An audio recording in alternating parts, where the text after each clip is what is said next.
Hi friends, welcome to my channel. ఈరోజు వీడియోలో ఇంట్లో ఇడ్లీ పిండి కానీ దోశ పిండి కానీ లేనప్పుడు అప్పటికప్పుడు మీకు దోశ కనుక తినాలనిపిస్తే 10 నిమిషాల్లో ఇలా స్పాంజ్ లాంటి దోశలు అలాగే చట్నీని ఎలా ప్రిపేర్ చేసుకోవచ్చో చూపించబోతున్నాను. దోశ చూసారు కదా, కన్నాలు కన్నాలుగా ఎంత స్పాంజీగా ఉందో. దోశ టేస్ట్ అయితే చాలా బాగుంటుంది. ఈ దోశ చట్నీ రెసిపీని మీరు కూడా తప్పకుండా ఒక్కసారైనా ట్రై చేసి టేస్ట్ చేయండి.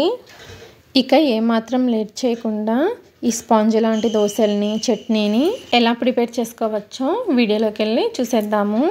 ఫస్ట్ దోశల పిండిని ప్రిపేర్ చేసుకోవడం కోసం స్టవ్ ఆన్ చేసి ఒక ప్యాన్ పెట్టి ఇందులోకి 1 కప్పు వరకు బొంబాయి రవ్వని వేసుకోండి. దీనినే ఉప్మా రవ్వ, సుజీ రవ్వ అని కూడా అంటారు. ఈ బొంబాయి రవ్వని కలుపుకుంటూ లో ఫ్లేమ్లోనే 2-3 నిమిషాలు వేయించుకోండి. దోశ కోసం బొంబాయి రవ్వ అస్సలు రంగు మారకూడదు, కొంచెం వేడిగా అయితే సరిపోతుంది. ఇలా రవ్వని కొంచెం వేయించుకొని గ్రైండ్ చేసుకున్నామంటే రవ్వ బాగా మెత్తగా గ్రైండ్ అవుతుంది. అందుకని రవ్వని 2-3 నిమిషాలు లో ఫ్లేమ్లో వేయించుకోండి. రవ్వ చూసారా, మనం చేత్తో పట్టుకుంటే కొంచెం వేడిగా ఉంటే సరిపోతుంది. రవ్వ అస్సలు రంగు మారకుండా ఒక 2 నిమిషాలు లో ఫ్లేమ్లో వేయించుకొని స్టవ్ ఆఫ్ చేసేసి ఈ రవ్వని పూర్తిగా చల్లారనివ్వండి. బొంబాయి రవ్వ చల్లారిన తర్వాత రవ్వ మొత్తాన్ని మిక్సీ జార్లోకి వేసుకోండి. తర్వాత ఏ కప్పుతో అయితే బొంబాయి రవ్వను వేసుకున్నారో అదే కప్పుతో 1/2 కప్పు వరకు పుల్లని పెరుగును వేసుకోండి. దగ్గర కనుక పుల్లటి పెరుగు లేకపోతే కమ్మని పెరుగైనా వేసుకోండి. తర్వాత దీనిలోనే రుచికి సరిపడా ఉప్పుని, అలాగే దోశ ఒకవైపు మంచి రంగులో రావడం కోసం 1/2 స్పూన్ వరకు చక్కెరని వేసుకోండి. ఇలా చక్కెరని వేసుకోవడం వలన దోశ తీపిదనం ఏమీ రాదండి, మంచి కలర్ వస్తుంది. తర్వాత దీనిలోనే మనం రవ్వ తీసుకున్న కప్పుతోనే 3/4 కప్పు వరకు నీళ్ళని వేసుకోండి. టోటల్గా మనకి ఈ పిండిని రెడీ చేసుకోవడానికి 1 కప్పు వరకు నీళ్ళు అవసరం అవుతాయి. ఇప్పుడైతే 3/4 కప్పు వరకు నీళ్ళని వేసుకొని ఎక్కడ కూడా పిండి బరకగా లేకుండా బాగా మెత్తగా వచ్చేట్లు పిండిని గ్రైండ్ చేసుకోండి. చూసారు కదా, 3/4 కప్పు వరకు నీళ్ళని వేసుకొని పిండిని గ్రైండ్ చేసుకున్నారంటే పిండి కన్సిస్టెన్సీ ఈ విధంగా ఉంటుంది. ఇలా గ్రైండ్ చేసుకున్న ఈ పిండిని ఒక గిన్నెలోకి వేసేసుకొని మూత పెట్టి ఒక 5 నిమిషాలు పక్కన పెట్టండి. ఈలోపు మనం చట్నీని ప్రిపేర్ చేసేసుకుందాము. ఈ చట్నీని ప్రిపేర్ చేసుకోవడం కోసమని స్టవ్ ఆన్ చేసి ప్యాన్ పెట్టి దానిలోకి 1 స్పూన్ వరకు ఆయిల్ వేసుకొని ఆయిల్ హీట్ అయిన తర్వాత 1/2 కప్పు వరకు పల్లీలను వేసుకొని లో ఫ్లేమ్లోనే కలుపుకుంటూ వేయించుకోవాలి. మీరు ఫ్లేమ్ని మీడియంలో కానీ హైలో కానీ పెట్టారంటే పల్లీలు పైన వరకు వేగిపోయి లోపల పచ్చిగా ఉండి చట్నీ అంత టేస్ట్ రాదండి. అందుకని పల్లీలని లో ఫ్లేమ్లోనే కలుపుకుంటూ వేయించుకోండి. చూసారు కదా, పల్లీలు చక్కగా వేగిపోయాయి. పల్లీలు ఇలా చక్కగా వేగిన తర్వాత 2-3 పచ్చిమిరపకాయలని ఇలా తుంచి వేసుకోండి. పచ్చిమిరపకాయలని మీరు తినే కారాన్ని బట్టి ఎక్కువ తక్కువ వేసుకోవచ్చు. పచ్చిమిరపకాయల పైన కొంచెం తెల్లగా అయ్యేంత వరకు లో ఫ్లేమ్లోనే వేయించుకోవాలి. పల్లీలని ఇలా సైడ్కి అనేసి పచ్చిమిరపకాయలని వేయించుకున్నారంటే పల్లీలు మాడిపోకుండా ఉంటాయి. చూసారు కదా, పచ్చిమిరపకాయలు ఇలా చక్కగా వేగిన తర్వాత 1/2 కప్పు పల్లీలకి 1/4 కప్పు పచ్చి కొబ్బరి ముక్కల్ని వేసుకోండి. మీ దగ్గర కనుక పచ్చి కొబ్బరి లేకపోతే ఎండు కొబ్బరి అయినా వేసుకోవచ్చు.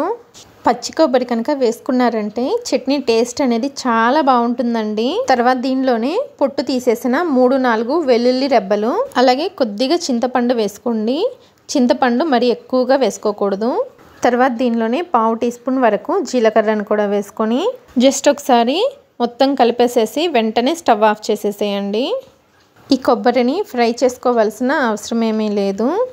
జస్ట్ ఒకసారి ఇలా కలిపేసుకొని స్టవ్ ఆఫ్ చేసేసి ఈ మిశ్రమం మొత్తాన్ని పూర్తిగా చల్లారనివ్వాలి.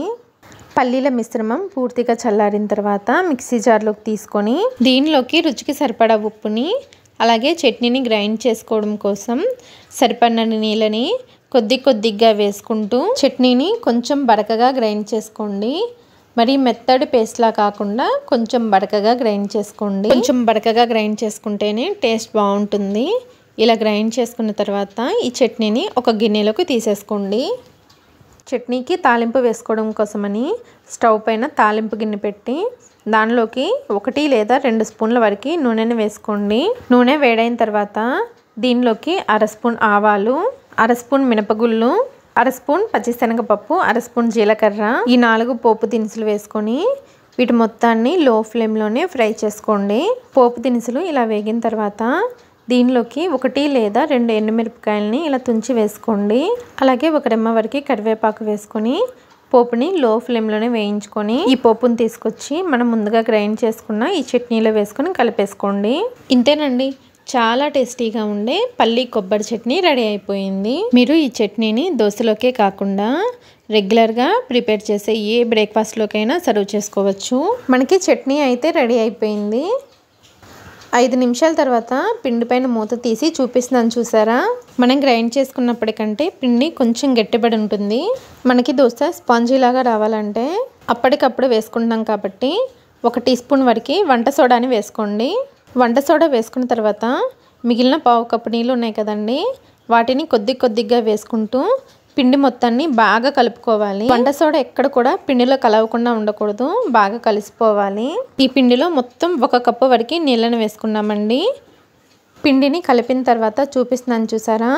ఈ విధంగా గరిటె జారుడుగా ఉండాలి. ఇలా ప్రిపేర్ చేసుకున్న పిండితో వెంటనే మనం దోశల్ని వేసేసుకోవాలి. అప్పుడే మనకి దోశలు చాలా పర్ఫెక్ట్గా వస్తాయి. వంట సోడా వేసుకున్న తర్వాత పిండిని కనుక పక్కన పెట్టేసి దోశలు వేసుకున్నారంటే దోశలు సరిగ్గా రావు. మీరు ఎప్పుడైతే దోశలు వేసుకోవడానికి రెడీగా ఉన్నారో అప్పుడే పిండిలో ఈ వంట సోడాని వేసి కలుపుకోండి. కలుపుకున్న తర్వాత పిండిని ఎక్కువసేపు పక్కన పెట్టుకోకూడదు, వెంటనే దోశలను వేసేసుకోవాలి.